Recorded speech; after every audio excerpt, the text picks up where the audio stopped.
Today on the Homeschool Ways podcast, I'm excited to welcome my guest, Bate Ilondior.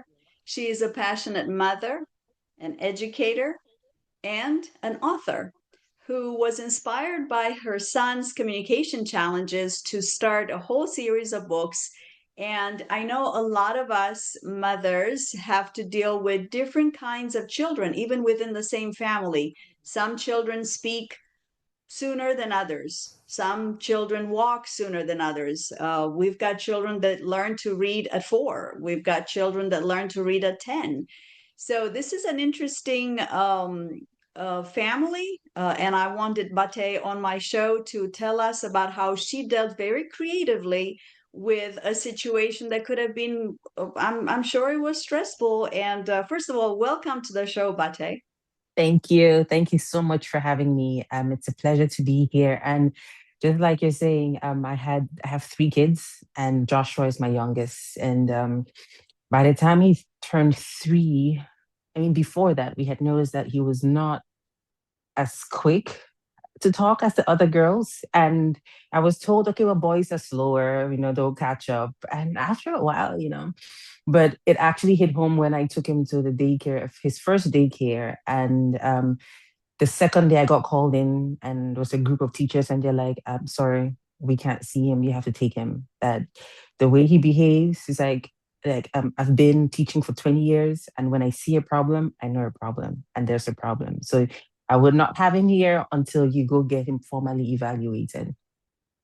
To cut a long story short, we went through the system, and after he got to know his name, all he could say was, I am Joshua. So if you asked him, how old are you? He'd say, I'm Joshua. How are you doing? I am Joshua. So I went online to try and figure out, I'm like, there has to have been other people who, because my younger kids, by the time they were 1, they were speaking. I was having, yeah, and I'm like, we're going to 4 years old, and all he can say is, I am Joshua. So I reached out, and then the idea came like, you know what, I have to write a book. I have to figure out a way to explain to him the difference between what his name is and what his age is, and what, if someone asked him how he's doing. And so I sat down, I think when it was a Sunday, I think maybe for like 15 hours straight. And I just started walking through it. And it was also because there was also the pressure, I guess the societal pressure, because when you go out and someone asks, how's your name, and says, I am Joshua, and the next things they look at me like, what? Or like, okay, how old are you? Like, Joshua. So that's what got me started on this journey. And that's why the first book is called I Am Joshua, because that's all he always said. And that's how I kind of began this whole journey. Oh yeah. Okay, yes, and language disorder is what we're talking about. And you had Yes, two children that had nothing like that. And all of a sudden, you've absolutely. got child number 3 with this language disorder. And, it kind of reminded me of Einstein because he couldn't speak until he was 4. So, Hmm. when Joshua gets his Nobel Prize, remember me. That's true. Actually, wow, I didn't know it was 4, but exactly, and it was at 4 when I started doing this. When we started walking, Absolutely. through this. So, there's this whole pressure. You mentioned several keywords there, the societal pressure. You go into public with your children, and, Yeah. especially for those of us who homeschool, people are watching our children with even more keen eyes. Hmm. Like, are they socialized? The S word. What about socialization? And Hmm. there's a pressure for our children to perform perfectly, to shake hands, to look people in the eyes, to say the right things. And here you are, you're already an established mom. You've got 2 older kids, and you've got this third one, and you feel the eye Yeah.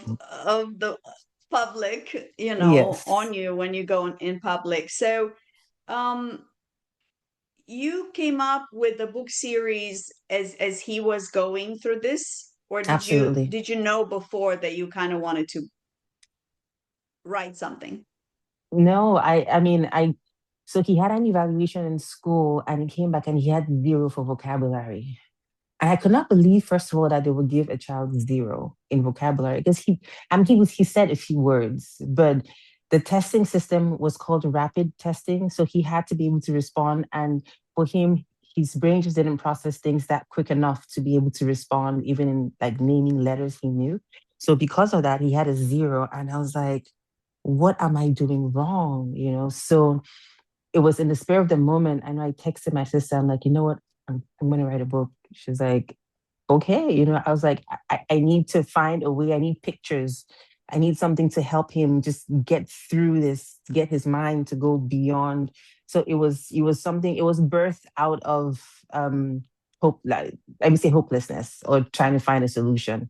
Yeah. Right, right. I understand that. And I'm going to say something that might not be very popular with my homeschool audience. If your child has a learning difference, a language challenge, you need to get the child evaluated, and maybe, just maybe, homeschooling might not be the best solution for that particular child. I know families who have children in public school and one in private school and one in homeschool. It's like every child is different. They have needs, and many times at home we're not able to provide like this evaluation, rapid Hmm. test, rapid vocabulary, whatever. We don't know Hmm. how to do that. We can do many things for our children and tailor their education at home. But I remember I was in a seminar with Susan Weisbauer. For those of you who know who she is, she's a homeschool guru. And Susan had four children, three boys and a girl. And one of the boys was a challenge. He had some learning differences, and by now, she was established as a homeschool mom, and she was writing all these books, and she was a professor, and she was writing books for homeschoolers with her mom. She was homeschooled, Susan. So now she's a second generation homeschool educator, Mm. and she's got this pressure. Got to keep all my four children at home. I got to show, if I give up on this child and put him in the public school where they might have a special education program where they can help him, you know, Hmm. where they have the speech therapy and the communication program to help them, then what's going to happen with my homeschooling business? So she chose to keep that child at home. And she said in the seminar, I was sitting right there, 10 feet from her, and she said, I regret it. And she said, listen to me. If your child needs help, you need a professional to help the child communicate, learn to speak, learn to read. Sometimes there's Yeah. a lot of severe dyslexia patterns. There are patterns for numbers as well, dyscalculia, and so on. So I never had to deal with that, but I want Hmm. to produce content for all the moms that have a wide range of learners. And so I may not be popular with the homeschool community, but it's one of the reasons why I wanted Bate on my show, because she took the matter head on, and she went into a system of education that could help her child and give her solutions. So your debut book is called I Am Joshua. Let's talk. First, seven questions. I was very intrigued by this because it's such a simple social interaction, and yet a lot of us, it's almost like too simple. It's almost like too commonsensical. And there are some parents who really honestly were never taught, or, they're just so caught up in being a parent and being a homeschool educator that they don't really spend time to think, I need to train my child to say this or to ask that, or to when they meet other children. We are under a lot of pressure as homeschool parents to um, present our children in social settings. And I've noticed, I put my children in youth orchestra, church, taekwondo, all kinds of public settings. We had art classes for homeschoolers. We had craft time, the library, etc., etc. They would talk to kids, no problem. They would make friends, not a problem. And then they would come home, and I would question, hey, how old is, what's his name? I don't know. How old is he? I don't know. Hmm. What grade is he in? I don't know. Does he have siblings? I don't know. So there were a Hmm. lot of these basic questions that you cover in the book, which Yes. I realized kids don't even know to ask. They're having so much fun playing together, doing something together, crafting something, playing an instrument. They don't stop to think. And so this is a gentle introduction to social interaction. Yes. And can you share more about that personal story and how you were led to create this book? Yes, absolutely. So when I put my son in his first daycare, I was told by the people there, by the teachers, that that there was a problem and that they couldn't keep him. So I had to go have him formally evaluated. And as a result of that, he ended up having to go through special education.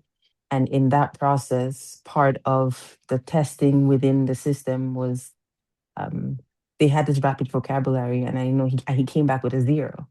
And I remember sitting and looking at the report and being frustrated and not knowing, looking online to find out, is there anybody anywhere who has just something just to help guide? Because it seems like maybe pictures would do it better, would do better to help him express himself and know the difference between what his name is and what his age is. And I couldn't find anything. And after a quick search, I remember just texting my sister. I'm like, you know what? I'm going to write a book. She's like, okay, So, and that's how I spent maybe, I know, well over maybe between 13 to 15 hours just straight from that moment, just working on the book to come up with some kind of skeleton to be able to see how I could help navigate the journey with him. So that was what caused that. I love that. And I've met other people who have a challenge as a parent, as an educator, as a human being, and they do the research, they find solutions, and they're like, I need to help others. There's nothing out there, or there's nothing in a particular style.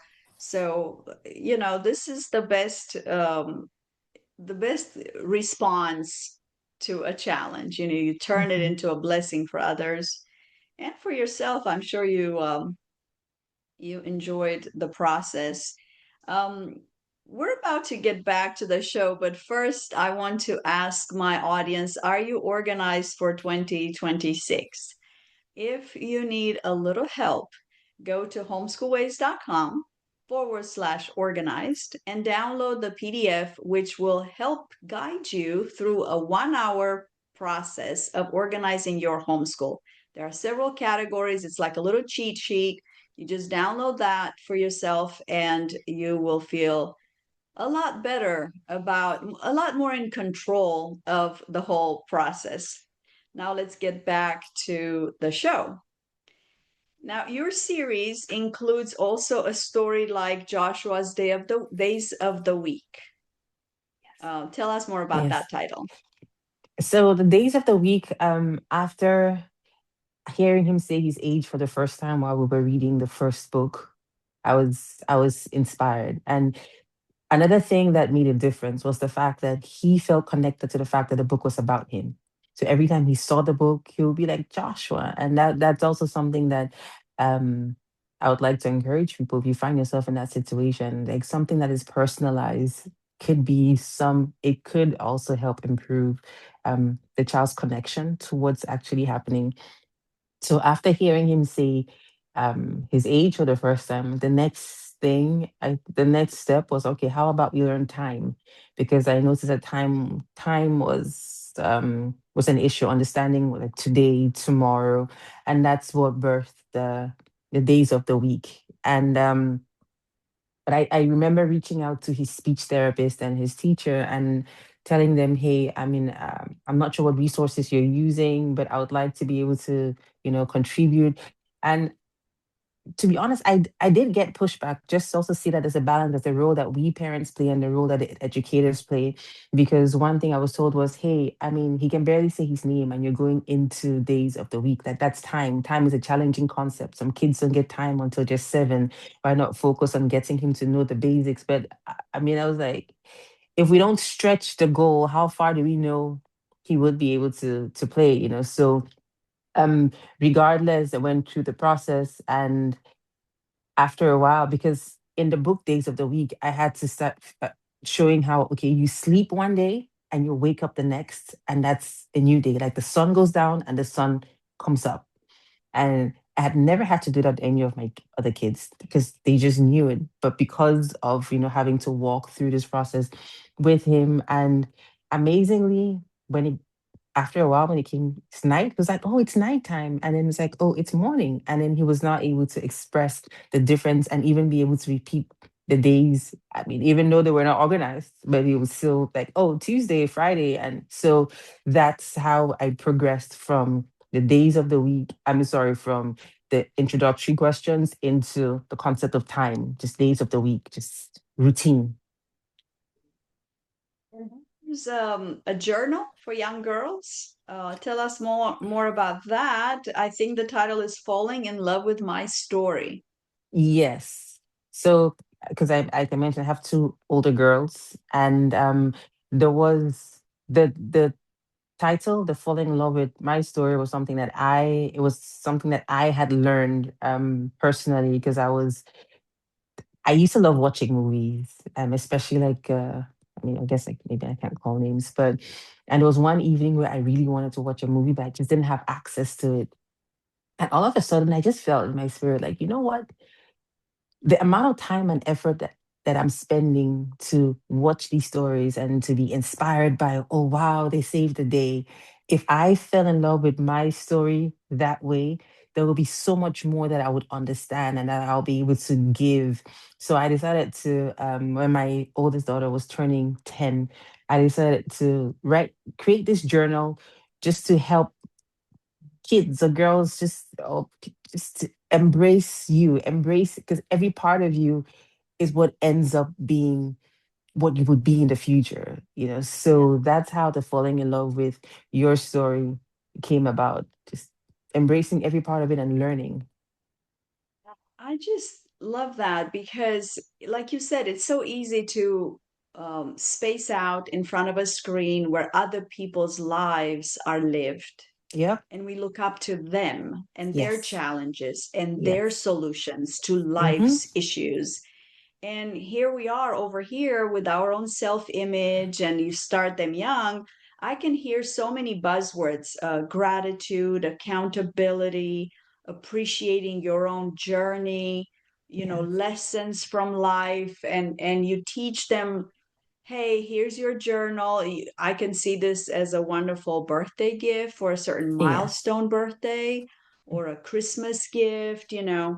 Here's this journal, and there are prompts, and we're going to write not just what happened today, but how you feel about it. And so you Yes. explore, and then you focus, and then you learn. There's got to be reflection at the end of the day, Yes. whether it was a good or a bad day. And so that's such a foundational skill that parents need to give their children. I really appreciate any kind of journaling, but this is very good and it's targeting young girls. And I know after like age 10, there are some scary statistics how nobody likes themselves anymore, especially if they're a girl, they don't like themselves. And so falling in love with my story, with my skills, with my journey, that's a great concept that we need to focus on. Now, if you have a child that's shy, that's got a learning problem, that's got a need to learn even foundational questions in interaction.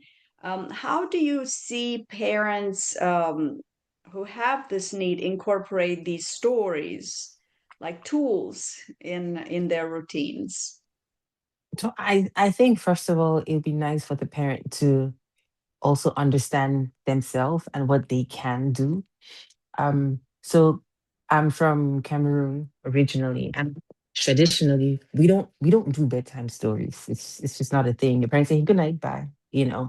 But because of what we were going through, there was what I had to change, and I had to come to a point where I had to admit to myself that this is a habit that I have to build and figure out ways to build a routine because I would go upstairs and read to him day after day. And at some point, I was like, man, I don't want to go upstairs.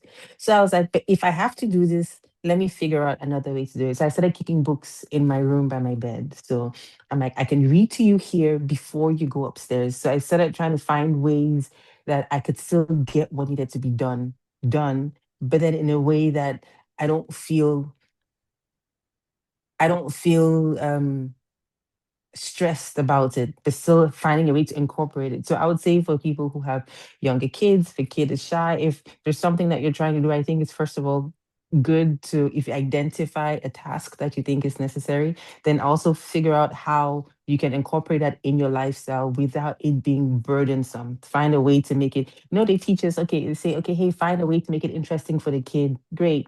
But how about also finding a way to make it interesting for you so you feel, so you're able to do it over and over and over again and it doesn't feel like, oh, one more burden. Okay, oh, well, I have the laundry or I have to go do this. So it also becomes something that feels fulfilling. Yes, I love that. So, yeah, make it practical where it can be incorporated into your daily routine, make it into a bedtime story, bedtime routine, and at the same time, make it fun for you as a parent so you can enjoy it. That's part of self-care. I'm a little obsessed with self-care because we moms tend to pour so much into our families and we need to take care of ourselves. Finally, as we land the plane, for our audience eager to grab your books, where can they find you? So I can be found on Instagram, maybe at Bate Music. There's also the website, which is Legends Rise, which is, we're raising these little legends. We need to get them up to where they need to be. So, and that's it, more on Instagram or on the website. All right. And I'll put those links in the show notes. Maybe we'll link the Amazon books as well. That's true. Yes, yes. And you found on Amazon too. And again, Bate, this has been fascinating. Thank you for coming onto the show. And I hope how is Joshua now? Can you give us an update? How old is he now and how is He's he doing? 5. He's 5 now and he's doing great. So we've actually gotten to the point where he was transitioned out of the special education class into a general class with, they call it, with inclusion. So he does get support, but he has made significant progress to the fact that, to the point where he's not having to be in a separate class from the kids with the general abilities, as they will say. So making lots of progress. So we're grateful. That's good to hear. Yeah. So again, I want to reiterate my call to action to homeschool parents who find that one of their children has a difficulty speaking or in learning to read. Reach out for support. There are so many resources available. And in the words of Susan Wise Bauer, don't do what she did, where she kept one of the four children at home just for the sake of, pride. And I'm a homeschool educator, I'm a homeschool author, I'm a homeschool guru. What's going to say to the community if I give up and I put my child in? But if your child needs help, you need to reach out to a system of education that can help you. Again, Bate, thank you for being here with us and spending a precious few minutes. And I hope that you enjoy the rest of your day, and we will talk to you soon. Thank you so much. Thanks for having me. Have a good one.